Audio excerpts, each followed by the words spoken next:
Duduk. Baik, bagaimana keadaan kakak hari ini? Baik kak. Alhamdulillah baik. Kakak kesini dengan siapa? Sendiri kak. Sendiri. Oke. Nah, mungkin kita perkenal terlebih dahulu ya kak. Perkenalkan, nama saya Fitri Rahmatullah Islami. Di sini saya bertugas sebagai konselor dan kakaknya bisa dipanggil dengan siapa? Widya kak. Widya. Baik.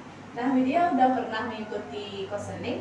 Belum pernah. Oke baik, karena Widya belum pernah, mungkin sedikit akan jelaskan ya. Nah, jadi konseling itu adalah proses pemberian bantuan dari seorang konselor, yaitu saya sendiri dan kepada kakak sebagai kliennya, di mana tujuannya itu untuk membantu mengatasi hal-hal yang mengganggu pikiran kakak saat ini. Nah, di sini kakak tidak perlu ragu bahwa di sini kita sudah memiliki atas kerahasiaan, di mana apapun data dan informasi yang kakak sampaikan nantinya tidak akan keluar dari dalam ruangan ini. Dan juga diharapkan kakak aktif dalam mengikuti sesi konseling ini. Nah, dan juga tidak kalah pentingnya, sesi konseling kita ini tidak keluar dari norma-norma yang berlaku. Ada yang ingin ditanyakan kak? Tidak kak. Ada yang bisa dibantu? Saya ingin sedikit bercerita tentang permasalahan saya yang merasa kurang percaya diri saat ingin presentasi kak. Kurang percaya diri ya. Kurang percaya diri seperti apa? Biasanya kalau ada tugas presentasi saya merasa takut kak. Kadang sebelum maju saya sudah persiapan cemas, jantung saya berdebar, tangan saya dingin, yang membuat pikiran saya kurang tenang. Baik. Nah, rasa ketidakpercayaan diri dia itu muncul pada suatu mata kuliah aja atau untuk mata kuliah lainnya?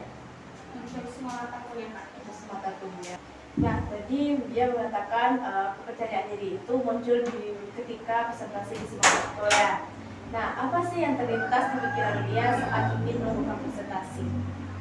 Biasanya takut salah ngomong kak, habis itu takut ditertawakan teman-teman dan takut yang dia sampaikan itu tidak benar. Berarti dia itu tertekan lebih kepada saat dia itu merasa takut dan juga takut diganggu oleh orang lain ya. Iya kak. Ya, oke. Nah, apakah rasa kurang percaya ini sudah muncul dari sejak lama atau baru akhir-akhir ini aja gitu? Sudah lama sih kak, sebenarnya dulu emang nggak berani untuk ngomong depan umum, tapi kan sekarang banyak tugas presentasi, jadi itu yang membuat tambah tertekan. Oke. Nah, apakah ada pengalaman tertentu yang membuat dia atau rasa takut itu semakin kuat? Ada bu, kemarin tuh ada dia menjelaskan materi di depan dan ada kesalahan dalam mengenai materi, jadi teman-teman itu ada yang menertawakan. Jadi itulah yang membuat dia takut untuk presentasi di depan. Oke, berarti artinya kejadian itu sangat membekas ya pada media, apalagi saat ingin tampil presentasi. Iya, takut kejadian itu terulang kembali bu. Nah, kalau kondisi ini terus terjadi, bagaimana dampaknya pada media? Jadi sebelum masuk kelas tuh biasanya dia masa cemas kak. Walaupun udah belajar waktu malam, nanti udah fokus karena fokusnya itu pada rasa takut. Jadi kalau misalkan ada tugas kelompok atau presentasi kelompok, dia mengambil bagian yang sedikit. Jadi bagian yang banyak dia fokuskan kepada teman-teman yang lain. Ternyata kejadian pada masa lalu itu sangat berdampak ya pada media. Iya kak. Jadi masalah utamanya itu bukanlah Widya itu takut untuk presentasi, tetapi Widya itu lebih fokus kepada penilaian orang lain terhadap Widya. Apakah benar begitu Widya? Ya kak, sama seperti itu. Sekarang dia fokus kepada pemikiran atau hal-hal yang buruk akan terjadi, bukan fokus pada materi yang akan saya sampaikan. Nah, oke baik.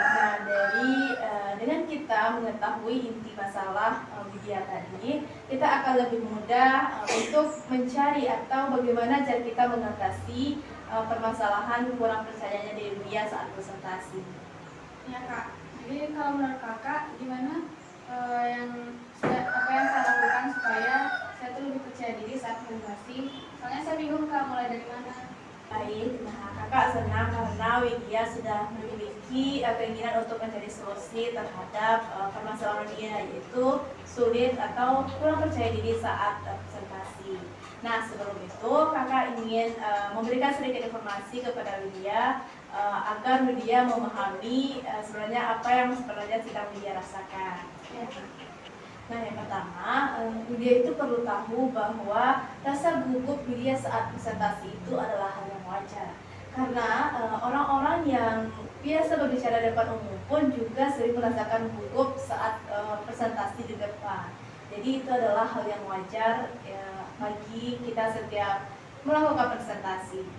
Berarti hal yang dia rasakan itu wajar ya, Kak? Iya, itu sangat wajar. Yang perlu Widya ketahui itu, apakah rasa gugup itu masih bisa Widya kendalikan atau bahkan itu membuat Widya kehilangan arah. Nah, jadi dari kasus dari yang Widya ceritakan tadi, tampaknya rasa gugup Widya itu muncul ketika Widya itu memikirkan bahwa orang lain akan menilai Widya buruk, dan inilah yang menjadi kepercayaan diri Widya itu menjadi kurang. Ya, Kak, emang itu yang sering terjadi. Nah, hal kedua yang harus sudah ketahui bahwa percaya diri saat presentasi di depan umum itu bukanlah bakat bawaan, tetapi itu muncul ketika kita berlatih dan terus berlatih. Jadi ada meskipun Widya sekarang merasa gugup, itu tuh masih bisa diatasi dengan cara Widya melakukan presentasi dengan sering, tidak menghiraukan perkataan orang lain, dan itu juga akan memunculkan kepercayaan diri yang tinggi. Berarti saya masih bisa belajar dari memperbaikinya ya, Kak? Yang masih bisa. Selain itu, presentasi yang baik bukan berarti sempurna tanpa ada kesalahan, tetapi bagaimana cara kita menyampaikan isi materi atau presentasi itu dengan baik, jelas dan tepat kepada audiens, dan audiens itu mendengarkan apa yang kita sampaikan. Jadi jangan pernah Widya membebani diri Widya saat presentasi itu dengan kata kesempurnaan. Saya paham, Kak, karena selama ini memang saya memikirkan bahwa presentasi itu harus sempurna, jadi itu yang membuat tekanan pada pikiran dan membuat saya takut. Kalau saran dari kakak, langkah apa yang bisa dilakukan untuk bisa mengatasi permasalahan yang sekarang, Kak? Oke, baik. Nah, mungkin ada beberapa langkah yang bisa Widya lakukan untuk kedepannya agar Widya itu bisa lebih percaya diri saat presentasi ya. Nah, yang pertama, Widya harus mencoba berlatih berbicara di depan kaca, karena itu merupakan salah satu teknik atau salah satu langkah yang bisa kita lakukan saat kita ingin percaya diri ketika tampil di depan umum. Jadi Widya itu jangan hanya membaca materi saja, tetapi Widya harus langsung eksekusinya dengan cara Widya berlatih di depan kaca. Dia emang sering cuma membaca itu materinya, nggak ada praktiknya. Ya, nah itu makanya Widya jadi kurang percaya diri ya. Nah, yang kedua itu mungkin Widya bisa membuat poin-poin penting atau kata kunci dari materi yang akan Widya sampaikan. Jangan Widya menghafal materinya, karena itu akan membuat Widya kesulitan. Kayaknya kalau pakai kata kunci emang mudah balikan. Ya, bangunlah kita ingat jadinya. Akhirnya kita mungkin Widya bisa melakukan teknik relaksasi, yaitu Widya bisa mengatur pernapasan terlebih dahulu sebelum maju presentasi ke depan, karena ini bisa membantu ketegangan yang dirasakan saat ingin presentasi ke depan. Ya, Kak, biasanya kalau mau tampil itu emang langsung cemas, mungkin dengan melakukan langkah yang Kak sarankan itu bisa menurunkan kecemasan yang dirasakan. Nah, yang keempat itu ada Widya itu bisa mungkin mengubah pola pikir Widya terlebih dahulu. Dari Widya memikirkan bahwa saya pasti salah, saya pasti tidak bisa, Widya bisa mengganti kalau itu menjadi saya pasti bisa, saya lancar saat presentasi dan teman-teman saya mendengarkan saya. Mungkin itu juga akan menimbulkan rasa kepercayaan diri Widya. Ya, emang sering overthinking, Kak, sebelum presentasi. Itu makanya Widya karena sering overthinking itu Widya menjadi kurang percaya diri. Dan yang terakhir mungkin juga Widya juga bisa memberi kesempatan diri Widya itu untuk belajar. Widya jangan pernah menghakimi diri Widya sendiri saat Widya merasa gugup, karena semakin Widya berani mencoba dan berlatih terus maka kepercayaan diri itu akan muncul pada sendirinya. Ya, terima kasih Kak. Karena saran dan masukan yang telah Kak berikan, dia jadi jelas untuk kenapa kedepannya agar menimbulkan rasa percaya diri itu. Oke, baik. Masih ada lagi yang ingin dia sampaikan? Cukup Kak. Cukup, oke baik. Nah, dari sesi konseling kita ini, apa pemahaman baru yang dapat dia sampaikan? Jadi dia paham bahwa sebenarnya yang dia rasakan itu bukan dia yang tidak mampu, tapi karena karena pikiran tadi yang dia terlalu fokus kepada penilaian orang, kepada rasa takut salah, dan percaya diri itu ternyata tidak instan, tapi perlu dilatih. Jadi kalau kita latih itu akan terus sendirinya. Oke baik. Nah, bagaimana perasaan dia sekarang setelah menyampaikan hal-hal yang mengganggu pikiran dia akhir-akhir ini? Sebenarnya masih ada rasa sedikit takut, tapi karena udah mendapatkan masukan dari kakak, jadi timbul keberanian untuk mencobanya Kak. Oke baik. Itu adalah hal yang bagus yang dia lakukan. Nah, setelah konseling ini, apa yang akan dia lakukan?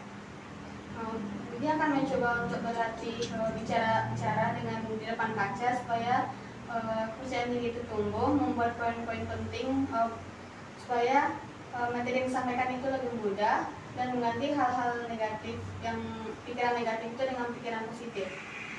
Oke baik, itu adalah hal yang sangat bagus yang akan dia lakukan ya. Nah, kapan akan dia lakukan langkah-langkah tersebut? Dia akan memulainya, akan mencobanya saat akan tampil presentasi Kak.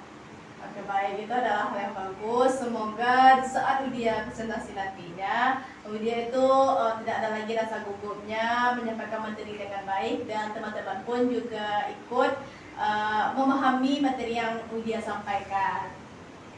Nah, mungkin kita cukupkan sesi konseling kita pada hari ini.